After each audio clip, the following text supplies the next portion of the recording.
Welcome back, everybody. This is Rafa once again. Now we have part 2 of this amazing galactic conversation that we're having with Debbie Solaris. Thank you, Debbie, so much once again for being there. I hope you've been having a nice time with the conversation. It's been fun. Yeah. I certainly have.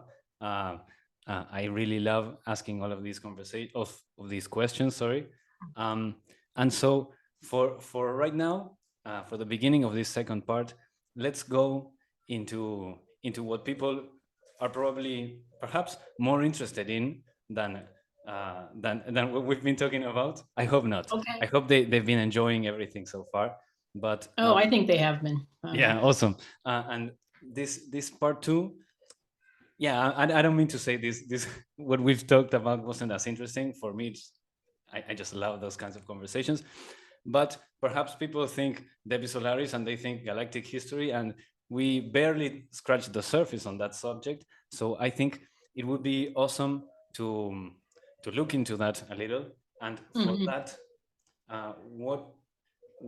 the place that I would like to start, and you can take it anywhere you want, because I mean, you're the expert here. I have a few ideas, and I know there is something important in relationship with Orion and the Pleiades.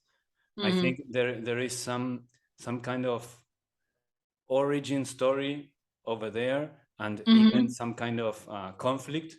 So maybe you could describe a little bit about what's up with those two places, and how they relate to where we are today. Oh, okay, that's a good segue.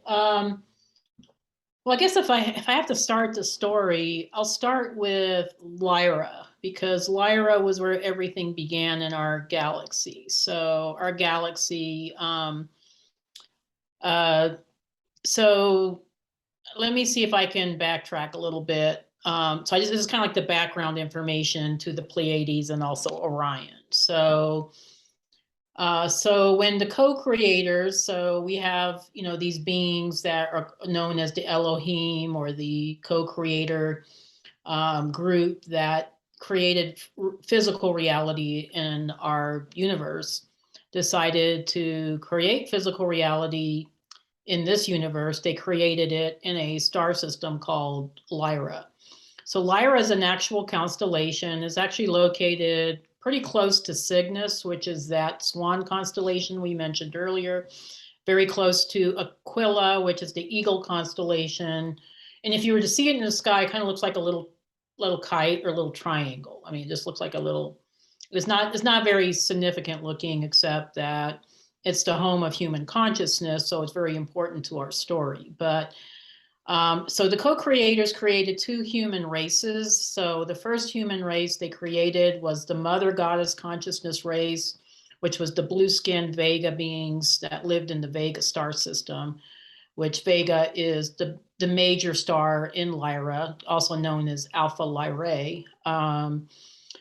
And then they created another group of humans called the White Lyrans. You mentioned white beings in the last hour, but so these were tall, white-looking beings that were also humanoid, but were more father god consciousness. So Source always kind of follows a masculine and feminine template. Okay, so these beings lived in planets and in star systems that were paradise. Was no conflict. It was, perfect paradise, beautiful planets. And they lived like that for thousands of years until another group of beings called the Draconians from Draco got interested in conquering their system. So the Draconians were beings that actually originated from another universe, and they got kicked out of that universe and got deposited here. So if I could interject, this Elohim didn't create those Draconian guys? No, I mean, not the least the ones that are connected with our universe. They were created in an alternate universe. So, but I always kind of wondered, I guess, why they would create a light system so close to a dark system. Like Draco is right next door to Lyra. if you look at the star map. So to me, it seemed almost purposeful, like they wanted the light to interact with the dark or the dark to interact with the light. But I don't think they expected it to go as far as it did. I mean, because there's a sad story. It was very tragic what happened to Lyra. So, I think that in every one of our own experiences, the light and the dark aspect are always present in this dance. And oh yeah, totally, yeah. They need each other, you know, for that spiritual. Oh yeah, because you can't have light without dark and dark without light, you know. So like I said, it's another one of those templates that's prevalent along with the masculine feminine template, you know. So polarity. yeah. So the Draconian beings decided that they were going to attack Lyra. Okay, they were just going to ambush it, take it over, which they did. And so both the Vega and the White Lyran, so the Blue Vega people and the White Lyran people got kind of wrapped up in this war, and the Draconians completely annihilated several of the planets that were in this constellation. So these beings felt like they didn't have anywhere to live anymore. So the refugees, so these were the folks that survived the wars, just kind of dispersed out into the galaxy. So this is how all these different star systems began. So before that, it was just people that lived in, the Lyra system. And then after that, they kind of dispersed out, with a few exceptions. There was always Arcturians and Andromedans and things like that. But the story that you're sharing, it resonates very much, fractally or symbolically with the Bible story of Adam and Eve and the serpent, right? So the totally the mother figures, let's say, and then the reptilian thing, and again with the inside of our own brains, the left and the right side, and the reptilian brain. So that's super interesting. Yeah, it is really interesting. I mean, you can go down many rabbit holes with this story. And I always say that, the story of Adam and Eve was an allegorical story about the beginning of creation, not on Earth, but the beginning of creation in our universe, So I might even say that, from this fractal thing, it's probably, maybe it also happened here, and whatever happened here reflects that other thing, because totally, yeah, is self-similar. As above, so below, right? Correct. So as above, so below. So yeah, so every microcosm is a reflection of a macrocosm. So anyway, getting back to Lyra, so they say 50 million Lyrans lost their lives. It was a complete annihilation. There were survivors, so the Lyran people were very resourceful. The Vega people were too. And so most of the Vega people that survived the wars ended up, and this is just a very much simplification, but most of them ended up in Sirius and Orion.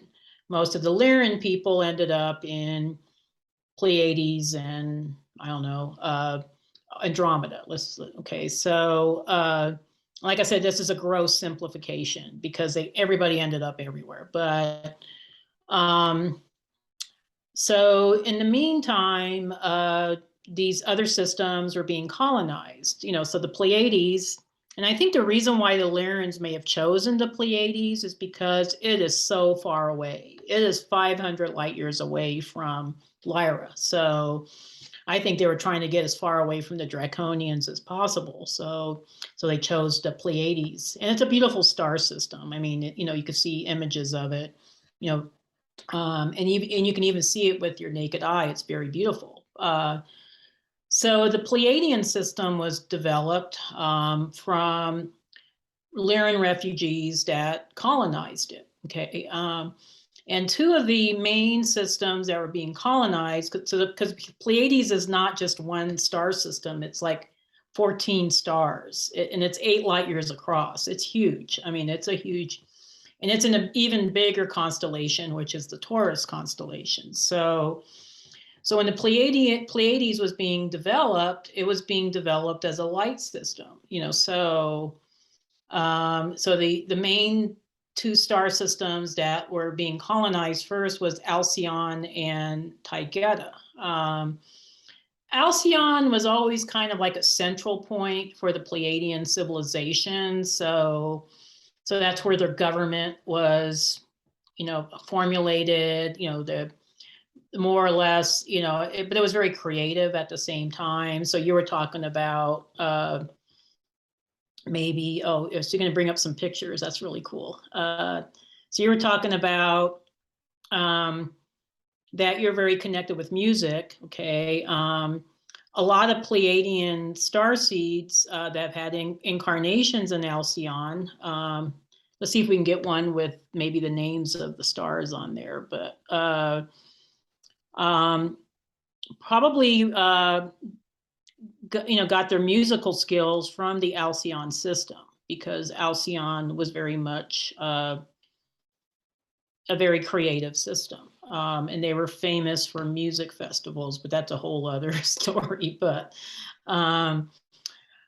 Taygeta was a little bit more technical. So Taygeta had more Starfleet. They were more connected with the Galactic Federation. A lot of the Taygetans were your stereotypical Pleiadians. They had the Nordic features, that people associate with the Pleiades.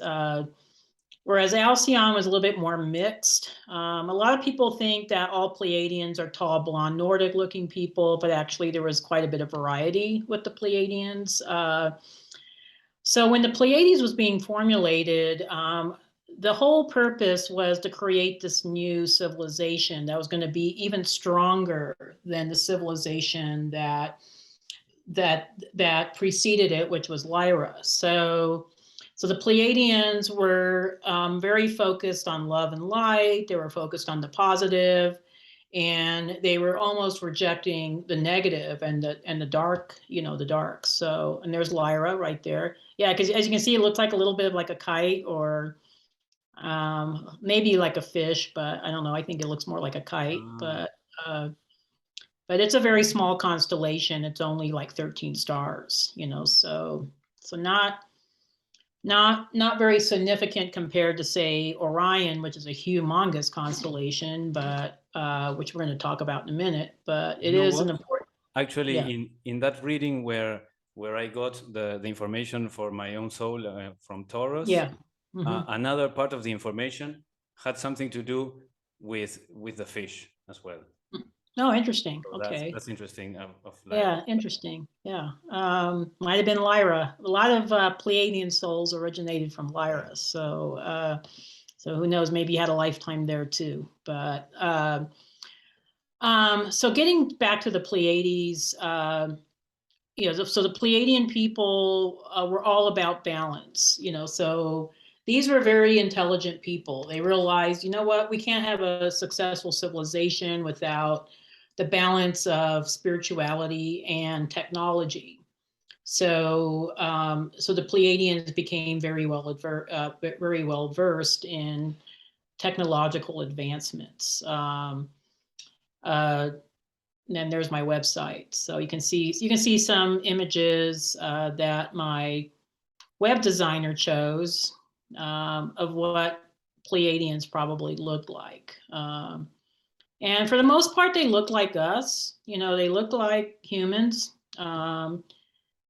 But I'm trying to get away from the stereotype of, all Pleiadians are tall, blonde, gorgeous looking beings. There's actually quite a bit of diversity. There's a lot of Pleiadians, like the image of this individual here, that have dark hair. Quite a few of them look very indigenous. So there's a lot of indigenous There's groups. Probably different skin colors as well, and even probably totally. Blue color, I think it's.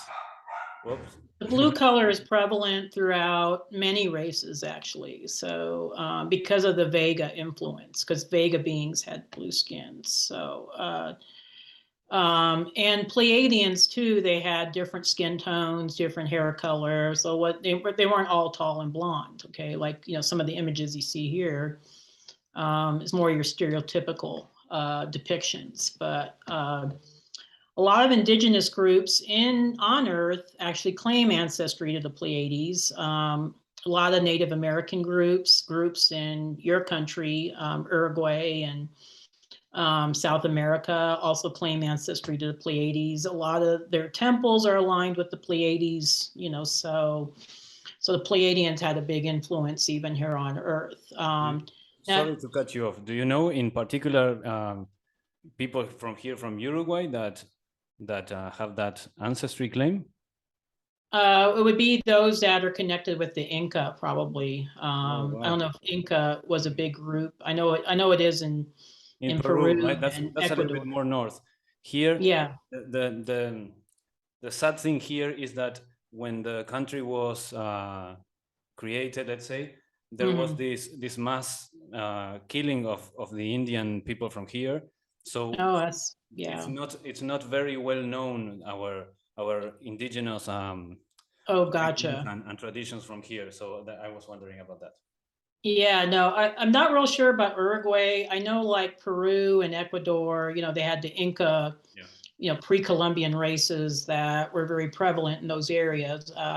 I visited Ecuador a few years ago, so I learned a lot about the Inca, and they were connected to the Pleiades. Oh yeah, totally. Yeah, them and the Mayans in Mexico. The Mayans were very connected. When I was young, when I was small, I traveled to Mexico and I went to a few of the pyramids, and it was such a beautiful experience for me. And now that we're connecting it to the Pleiades as well, that's cool. Oh yeah, no, it's probably like, well, they felt some sort of connection. Who knows? Yeah, we went to Chichen Itza when we were in Mexico, and that is definitely aligned with the Pleiades. Wow, I was there too. Yeah. Yeah, and Tulum also. So if you get a chance to visit these places, you'll see what I'm talking about. But I digress. I want to get back to the galactic history section, which is how did Orion get formulated and why were there so many conflicts in Orion? So on a star map, if you look at the map of, let's say, our galaxy, so you have like one section of the map that's one side of the galaxy, and then another section of the map that's the other side. So Lyra, Arcturus, and Galactic Center is on this side, and on the other side, there's Sirius, Orion, and Taurus constellation, which is where the Pleiades is located. So actually Orion is not far from the Pleiades. Orion is probably pretty close because the Hunter, which is the Orion star system, is actually located right next door to Taurus. As a matter of fact, the Sumerians called Orion, I think something about the hunter of heaven, and and Taurus is the bull of heaven. And so the story goes is that Orion, the hunter, is always chasing the bull, or so. The scorpion, I think, is also part of the story, right? That it there's that he got hit by a scorpion or something like that. But Orion was actually initially colonized by reptilian beings from Draco and other beings from other parts of the system, including the Zeta Reticuli people from, the gray aliens from Zeta Reticuli. And also there's actually quite a few beings from other systems, probably Sirius, and of course, those Blue Vega beings and some Lyran people also ended up in Orion. So Orion's a huge constellation. It's got a lot of stars. And so when you got this many stars in one place and you got all these different types of beings, diversity of beings, there's going to be some conflicts, okay? I mean, because everybody's trying to claim territory. So my understanding from the records is that most of the belt star people were there was a diversity of beings there too. It wasn't all humans, but there was quite a few beings that wanted self-sovereignty. They didn't want to become part of this reptilian empire. that was on the outskirts of the systems that are in the outskirts of the Orion system. Maybe we can get a map of Orion up so people can see what I'm talking about. Yeah, maybe one of these guys here. So let's see. Let's take a look at the one that has some. Yeah, here we go. So if you see like the outskirts, like Betelgeuse, Safe, Rigel, Bellatrix, those are all part of the reptilian empire. Okay, or the and it's going to sound a little bit like Star Wars. I actually think Star Wars is based on the Orion Wars. But the middle stars, so those are the belt stars, those are all the people that wanted to maintain self-sovereignty. You know, they didn't want to become part of the empire. So there's constant conflicts between the belt star people, which was Mintaka, Alanam, and Analtak, from the stars that you see on the outskirts, which is Bellatrix, Betelgeuse, Safe, Rigel, you know, so. And this empire that you're mentioning, is it connected to the Draco guys, or is it something? Oh yeah, they were based out of Draco. Yeah. Right. So the Draconians, after they destroyed Lyra, wanted to conquer other systems. So they conquered Orion, they conquered other systems throughout the galaxy, you know, so Orion being their main stronghold, you know, so and they were using that as like home base for trying to conquer other systems. And because they were trying to conquer the entire Orion constellation, they were constantly in conflict with the Belt Star people, who were a lot of them were humanoids from Lyra and Vega. So they were descendants of people that, you know, were originally from those systems, but there's also other beings. You know, there's a lot of aquatic beings, for instance, in Mintaka. Mintaka was actually had very watery planets. And it was considered to be the most high vibrational of all the systems in Orion because Mintaka had a long relationship with Arcturus. So they were always connected to Arcturus spiritually. So they always maintained a higher vibrational civilization there. So when the Orion people in the Bell Stars were undergoing all these conflicts, they reached out to the Galactic Federation and asked for assistance. So the Galactic Federation, which is actually a compilation of many different star systems that unified to try to keep peace and unity throughout the galaxy. So very similar to the United Federation of Planets that we talk about in Star Trek, you know, so very similar to that. They decided to send troops and ships out to the Orion system to help the Orion people that were wanting to maintain peace and unity throughout throughout their system. So there was quite a few starships that were sent from Sirius, because Sirius is located very close to Orion, quite a few from Pleiades, and even Andromeda and Arcturus. And most of them, from what I understand, they were mostly located in Mintaka, which is that one star that you see there. But there was also bases in Analam and Analtech.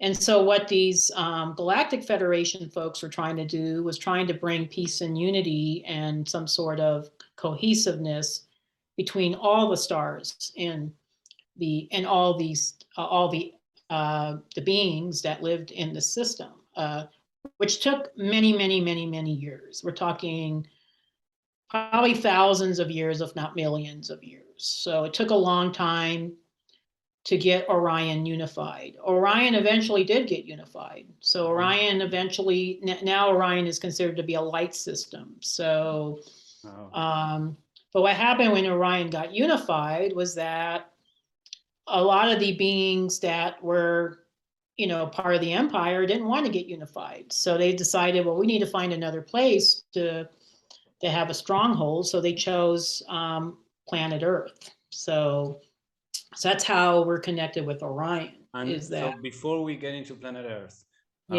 this part of the story you were just telling us, we are talking about time before even the creation of planet Earth.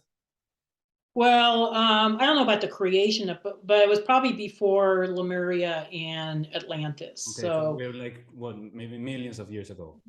Probably hundreds of thousands, if not millions of years ago. Right, cool. Yeah, so we're talking about a very long time ago. So this has been an ongoing thing for thousands and thousands and thousands of years. So we're just playing out old scenarios that's been played out throughout the galaxy for thousands and thousands and thousands of years.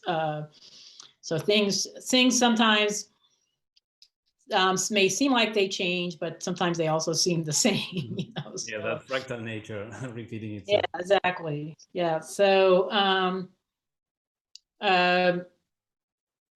so anyway, so now we're at Earth. Okay. So so I want to intersperse with a little side story about Maldek, because this is kind of inherent to the story. So Maldek is a planet that used to exist in our solar system between Mars and Jupiter. And it was where the Orion government would send like their worst criminals. So they would send, so they didn't want to get rid of somebody, they just sent them to Maldek. So it was kind of, I call it the solar system. Yeah, so I kind of jokingly call it the Australia of the galaxy, because okay, yeah, I thought the same thing. Yeah, because that's what the British government used to do with Australia. They would send their worst criminals to Australia to get them out of the way, right? So, so they were sending like their worst criminals to Maldek, and Maldek, and I think even there might have been even some bases on Mars that were comprised of these individuals, but Maldek ended up destroying itself. So these beings were not evolved; they were constantly fighting against each other. So they ended up destroying Maldek, which is now the asteroid belt. So now that we just, so now the asteroid belt that you see between Jupiter and Mars, that used to be Maldek. So yeah, you see it right there. So so these beings also ended up inhabiting Earth after Maldek was destroyed. So they had to reincarnate someplace, so they reincarnated on Earth. So that, along with the negative Orion factions that left Orion and the Draconians, they all started inhabiting Earth. And Earth was always meant to be kind of a experiment of different genetics. So it had very inhabitable conditions. It's a beautiful little planet. I mean, it's super inhabitable. So it was a lot of different extraterrestrial groups brought different DNA to Earth to see how it would do. And so that's why we have so much diversity on this planet, even amongst humans, because we're all also comprised of DNA from various different star people. And so there was always this kind of a conflict between the light forces that wanted Earth to stay in the fifth dimension and the dark forces that wanted to have control over the planet. Because it's an awesome little planet, and it's at a very good vantage point. So so now, we're kind of dealing with kind of the ongoing saga of this struggle between light versus dark on planet Earth.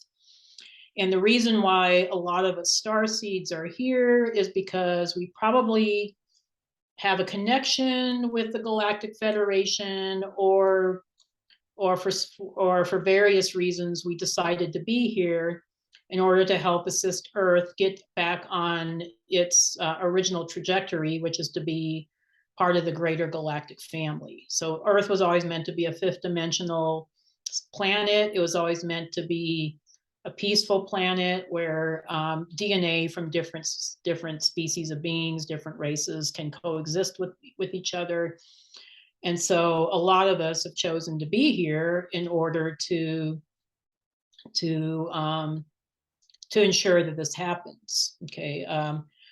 And the reason why we came in, the majority of us, according to Dolores Cannon, who wrote the book, the 3 Waves of Volunteers and the New Earth, which is one of my favorite books that she wrote.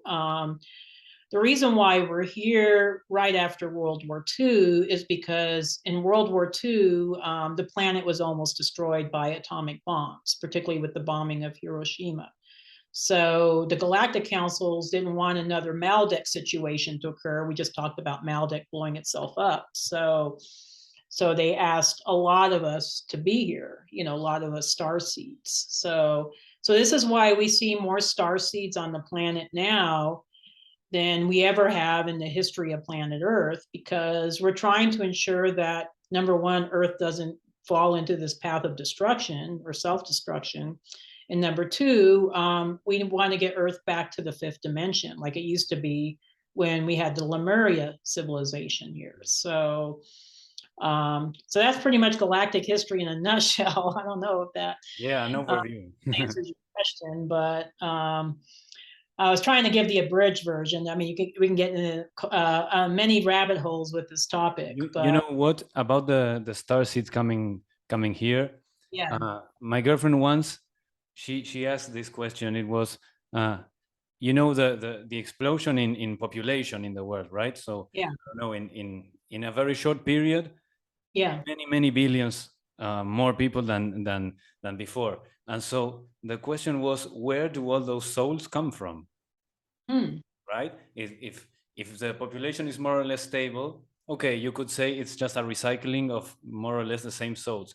But if there has been an explosion in population, and we can assume at least the great majority of people having souls, I would say everybody has a soul, but those new souls, where did they come from? And the story that you're sharing definitely is a very good feeling of that question, a good answer for that question. Yeah. It's like more people, more beings understand that this period in time is important here on Earth, so they have come in another wave to fill the spaces that are needed to continue helping to bring Earth onto this new paradigm. Yeah. So we're now moving towards the 5th dimension as we speak, but there's powers to be that are, part of this, I don't know, dark cabal or whatever you want to call it, Illuminati. I mean, they go by various names, that want to keep things as they are. They want to keep, they want to actually reduce the population. They don't want all these people here. They want a controllable, number of people on the planet so they can maintain control and use the rest of the folks as slaves. But that's not going to happen. I mean, that's, that timeline, I mean, whatever it is that they have planned is not going to happen, because there's a lot of people awakening right now. There's a lot of people that are starting to remember why they came here, so, and then, all of us, you with your podcast, me with the work I do, we're all trying to inform people of, hey, there's more to this world than just the physical. There's more to this world than just the 3rd dimension. There's layers and layers and layers of dimensions, and spiritual war that's currently occurring between the light and the dark. And so a lot of us are here to help with the ascension process. So we're here to help expand consciousness, not just for other starseeds, but also for native souls from Earth. So there's younger souls here that are, from Earth, and enabling these folks to have an opportunity for ascension, to be able to be part of the greater galactic family, which was always meant to be the destiny for planet Earth.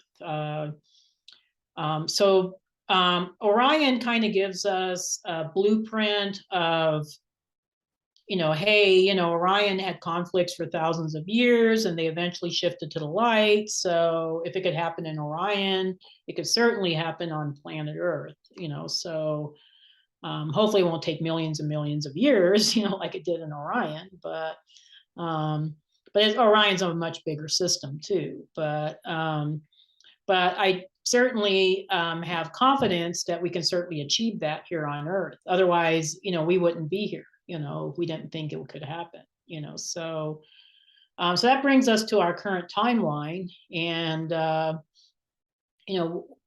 so there's a lot. It seems like things are getting worse, but they're actually getting better. Okay. So even though it looks like things are going hell in a handbasket, it's actually getting a lot better, because it means that things are shifting and changing, and we're bringing in the new golden age of enlightenment. And like you were mentioning before in the first hour, it's not always going to look like people expect it to look. It's going to be maybe you'll be in another dimension, or you might be shifting into the fifth or the fourth dimension, and it's not going to look exactly like we expect it to, but it's going to be a much better reality in the long run. But we are going to go through some bumpy times. I mean, I think we're currently going through that.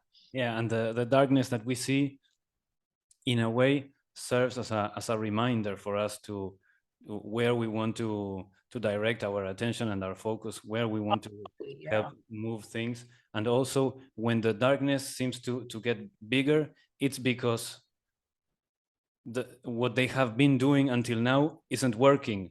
So they are like playing like their bigger cards, because they are losing. It's you're exactly right. They're pulling out all stops right now. They're just like, you know what, we don't give a shit. We're just letting it all hang out. We're just trying to keep control of everything, and they're not even hiding it anymore. They're just like, I mean, they're being so obvious, right. The fact that it's so out in the open shows you how desperate that side is. They're desperate. Yeah, they know they've lost. They know they've lost, but they're going to try to, mess things up for a while, but the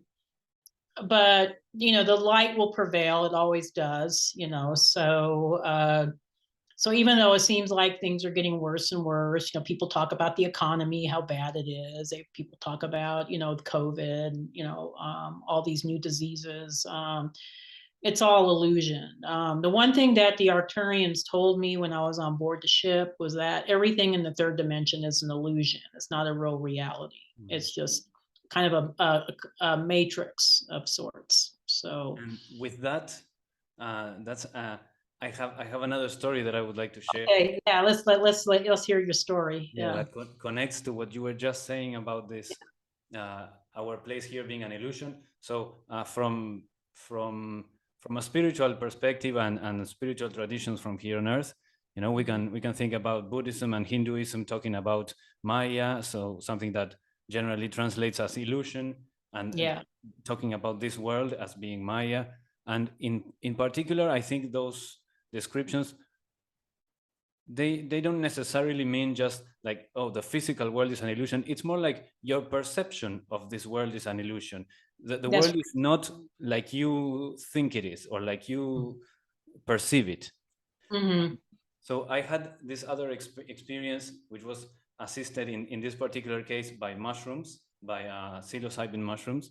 Mm-hmm. And so, just as a disclaimer for everybody, I'm not recommending psychedelics for anybody in particular. I'm just relating stories of experiences that I had when going into these spaces with a healing inclination in mind.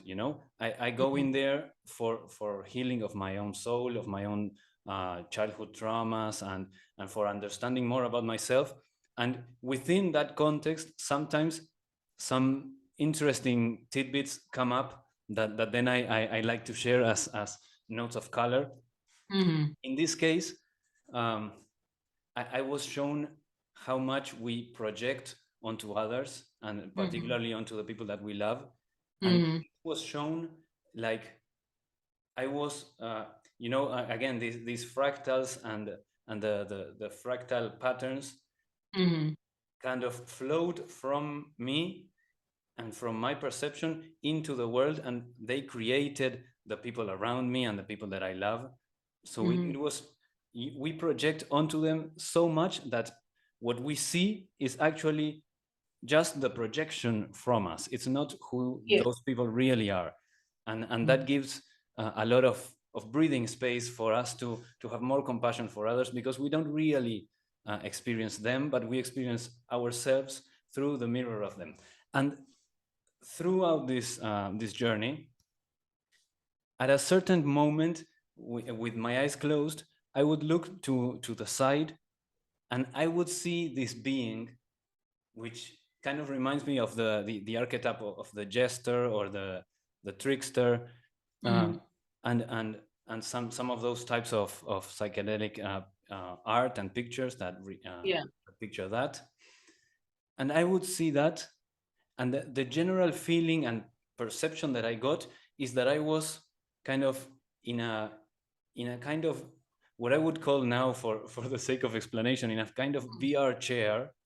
And what I understood there, or it's like, I know this sounds crazy, so that's why I'm oh no, it doesn't sound crazy to me, but I know what you're saying, though. So the perception that I had is that another density of myself, another dimension of me, perhaps this Pleiadian part of my ancestry or my spiritual ancestry, whatever, it felt, or your higher self or whatever. Yeah, correct. It felt, so to put it simply, okay, I'm going straight to the point, it felt like to come onto Earth, it's both an incarnation, as in the physical thing, but at the same time, it's a kind of virtual reality. So it felt like this other part of me was kind of with a VR headset and whatever on this other place. And for a moment, through the assistance of the mushrooms, I was able to like perceive this other space at the same time, and recognize, oh, so partly to incarnate here on Earth, there is some kind of what we could call technology that that allows the soul to interface with the human body, and at the same time that allows the, for example, in this case, maybe the Pleiadian thing, the Pleiadian aspect of me to interface with the human body. And today I got, you know how in this movie Avatar, the blue being, they do something kind of like that, you know, they are in a kind of chair, and they they're in that little bubble, and then, you know, they're playing out this avatar, and they're they incarnate into a physical body of a being on the planet, but their human body is on a ship in a kind of virtual reality. And that's kind of the idea that I got from this trip. Have you ever gotten any interpretations similar to that from your I see it a lot, not just with myself, but also with some of my clients I do Akashic readings for, you know, that a lot of us are doing, we have astro travels to these, you know, higher realms, and a lot of times we're seeing ourselves in a starship or in, you know, some sort of other reality where we're kind of looking like more like our true selves, you know, so the, you know, our Pleiadian selves, or, you know, our, you know, extraterrestrial selves. But there's a soul piece of us that's connected to our human bodies. And so we're kind of like playing this avatar role here on Earth. Like the higher self is still on the starship or in another star system. But it has a connection with the soul aspect of ourselves that are here on Earth. And maybe they're directing it, maybe they're allowing us to have these experiences, you know, for a reason, you know. So you know, so a lot of times I'm very connected with my higher guides and my higher self. So so I have running conversations with my higher guides all the time, and a lot of times I'm questioning, like, you know, what is this about? You know, like, why, you know, why am I here? You know, what am I doing here? You know, what's this whole process? What is this about? And pretty much it's an experiment that we've all chosen to be a part of, you know. So it's kind of like a game, like playing a video game. So you got the people on the light side and the people on the dark side, and we're all kind of playing our part, you know. You know, so it's kind of very similar to that. And so a lot of us will choose certain missions, like, hey, I'm here to, or even certain lessons, like, so, hey, I'm here to learn the lesson of this, or I'm here to learn how it's like to be human, what it's like to go through suffering, what it's like to, have like a physical relationship, or what is it like to have a family, so we're choosing all these lessons. And at the same time, we're also choosing to play a bigger part in assisting the planet, so all of us have our own unique gifts. We came here with beautiful gifts that we developed in other star systems, and we're utilizing these gifts to assist, the civilizations on planet Earth, so in a way it is kind of like, being an avatar, or it's like, being in a video game of some sort, where we're playing a human role. And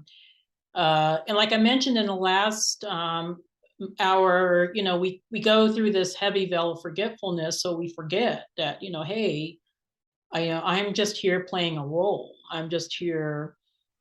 The true aspect of myself is maybe in this higher realm, but and so we get so caught up in, our roles here that sometimes we forget that, hey, I have a bigger purpose, so I don't know if that correlates with what you were talking about. Yeah, definitely. Yeah. In the material from the Law of One, which I've had several conversations with Jim McCarthy, one of the channelers and the transcriber. Yeah. You know about them? Oh yeah, and I know them. Cool. Yeah. And so in their material, they talk about densities, right? And so there's an aspect of ourselves. This is my understanding, of course, but apparently an aspect of ourselves, we could say, is located or is experiencing each one of these densities. And I think it's like, it goes to like 8th density or 7th density, something like that. Oh, yeah, it's really high. Yeah. And then there's a whole fractal thing that it starts again on a higher place, a higher octave.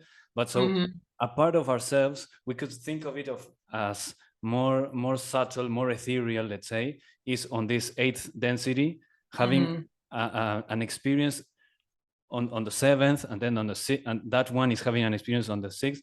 And exactly. So this part of the trip that I was just retelling, it's like, it felt like a part of me that is just as real as this experience that I'm having now. Yeah. When they get into this technology, or they utilize this technology, they immediately fall within that veil of forgetfulness, and they forget that they are perhaps on a ship doing a mission on Earth, right? Yeah, exactly. Yeah. And I was able to have a kind of glimpse of that, and it felt so real. It was kind of scary at the same time, because my human perception was still present, and so it was still coming through the lens, let's say, of my human self. But at the same time, it felt normal. It felt like that's just how it is. And so I feel like this is happening, like kind of like Russian dolls, in different dimensions and densities at the same time. And that's a great analogy, actually. The soul is having an experience that is many experiences within that experience as well, and so forth and so on, all the way down, until I guess here on this physical 3D planet, it feels like this is kind of like, not in a negative way at all, but this is kind of like the smallest doll, or the doll most within, or perhaps most without. I'm not sure how the most separated from source will ever be. The one most far removed from the... Yeah, exactly. Yeah. But still, since there is a kind of cord that connects all of those densities, a kind of thread that goes through all of them, there is always a connection with these higher aspects of ourselves. Oh yeah, totally. That's like the ace under the I don't know what's the phrase in English, but our ace. So yeah, exactly. Yeah, that's a real beautiful context, for people who sometimes have to remember the Russian doll analogy. I like that, actually. That's really creative. How people sometimes fall too much into the looking at things in black and white, good and bad, and it becomes a kind of despair, like, wow, I'm here in a kind of prison. But I think we need to transcend that interpretation and look at it more with the metaphors of teaching, of learning, of a school, or of a mission. You're a wanderer, you're a starseed who is on a mission, not just to help save the earth and help elevate the earth, but also in this Russian nesting dolls metaphor, you are also on the mission of learning and gathering different kinds of experiences to take back to that soul or that aspect of yourself that is in a higher place, which at the same time, that part of ourselves is also outside of time.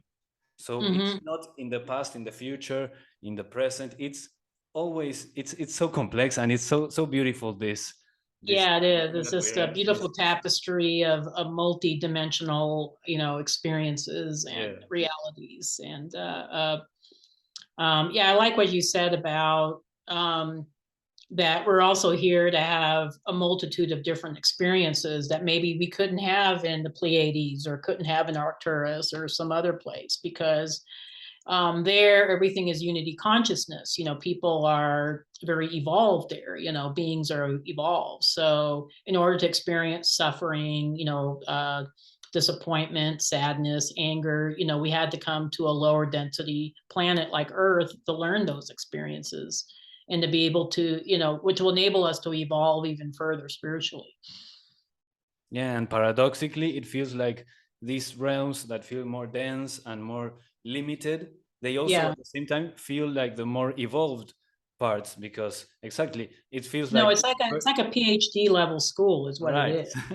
Yeah, it's like, it's like you aren't here unless you're already a master. Okay. I mean, I always tell my clients this, and they always say, oh no, I'm not a master. I say, yeah, you are, because you wouldn't be here if you didn't, you weren't an evolved soul. You weren't like a very, highly evolved soul trying to have these experiences. I mean, because being on Earth is hard. I mean, it's tough. We go through some real tough times here. But so we had to be very strong souls to be able to deal with that, and to be able to understand it from a bigger context, like you were mentioning. Yeah, and I'm extremely happy to be sharing this PhD course and whatever with people like yourself, Debbie. Oh, thank you. No, I'm happy to share it with you too. I think that's what keeps me going sometimes. Sometimes it's easy to get caught up in the negativity here, and it's easy to get depressed. And a lot of times when I feel like that, I tell myself, you know what? I get to share this experience with wonderful, beautiful souls like Rafa and like, all the other folks I work with. And it's been a really great experience. So who knows where else will take us. I keep getting into records as far as future probabilities that a lot of us are going to be exploring Andromeda in the next big experiment. So I think, and then ultimately I think we're going to be rebuilding Lyra and Vega. So that's the other thing I saw in the records, is that we're going to be repairing what was lost in those systems, and that will complete our healing in this galaxy, and then maybe we'll rejoin the Andromeda galaxy. So that would be really awesome. So anyway, thank you so much for having me on. This has been a really kind of really interesting conversation, and we went down a lot of deep topics, but glad I was able to contribute a little bit to that. But many blessings to you and to all the people you're connected with in Uruguay. So and thank you, Debbie. Thank you, and thank you to the audience as well. Let me just finish or close with asking you one little question that I am always asking to guests at the very end. Okay. Oh yeah, sure. Yeah, we'll have a closing question. That'd be great. And you tell me whatever the first thing that comes up for you. Okay. The question is, what is the one thing that brought you to where you are? One thing, I think it was a sense of wanting to be of service, wanting to help the planet, wanting to be of service. I think that's when I said that one prayer that I mentioned in the first hour, before I had my extraterrestrial contact experience, I think that's what that was the intention, was that I wanted to be part of the solution, to the issues that we've had here on this planet. And so kind of went on this long journey, but here I am, so, and here you are too. So we're having this conversation together, but I wouldn't doubt that we've had these conversations in past lives too. I don't know. I feel a connection somehow. So, so who knows? But yeah, I would say the desire to be of service would probably be the thing that brought me here. That's beautiful. Thank you so much. And as far as connection, I think, one of my last names, I mean, you have your father's last name, your mother's, and so forth and so on, from the grandparents, etc. Yeah. At some point, I think it's in my grandmother from my father's side, there's this last name that is Solari, without the S. Oh, wow, very cool. Wow, there is a connection there. Yeah, no, totally. Yeah, Solaris is not my real last name. It's my spiritual name, but cool.